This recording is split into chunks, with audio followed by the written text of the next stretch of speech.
Hello friends, स्वागत है आप सभी का। सवाल है, एक घड़ी 1275 रुपये में बेचकर रमेश को 15% का नुकसान हुआ, तो 10% लाभ कमाने के लिए उसे घड़ी कितने में बेचनी होगी।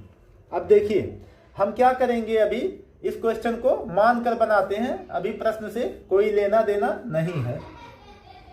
तो मैंने मान लिया कि रमेश ने घड़ी को परचेस किया था 100 रुपये में, ठीक है। माना कि रमेश ने घड़ी को खरीदा था कितने रुपए में, 100 रुपये में।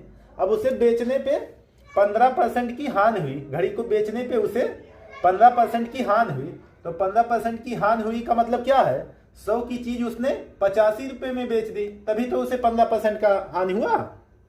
अब आगे सवाल कह रहा है कि 10% लाभ कमाने के लिए उसे घड़ी कितने में बेचनी होगी। तो 100 रुपये में वो खरीद कर लाया है और उसे 10% लाभ कमाना है, तो 100 की चीज उसे अगली बार 110 में बेचनी होगी, तभी तो उसे 10% लाभ मिलेगा।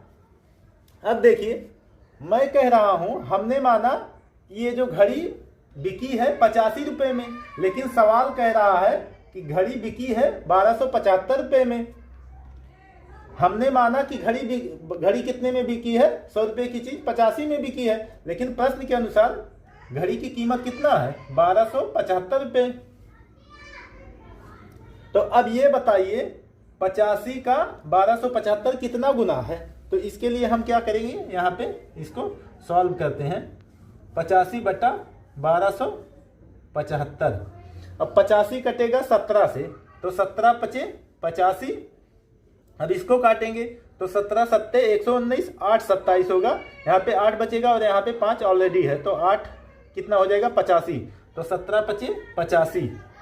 अब 5 एक कम 5 और 15 पचे 75 है। इसका मतलब ये हो गया कि 85 का ये 1275 जो है वो 15 गुना है। तो हम क्या करेंगे, 110 का 15 गुना निकाल लेते हैं। तो 110 का 15 गुना कितना हो जाएगा, 15 एकम 15 के 5 हासिल 1, 15 एकम 15 और 1 हासिल 16 और 1 जीरो, कितना हो गया 1650 रुपये।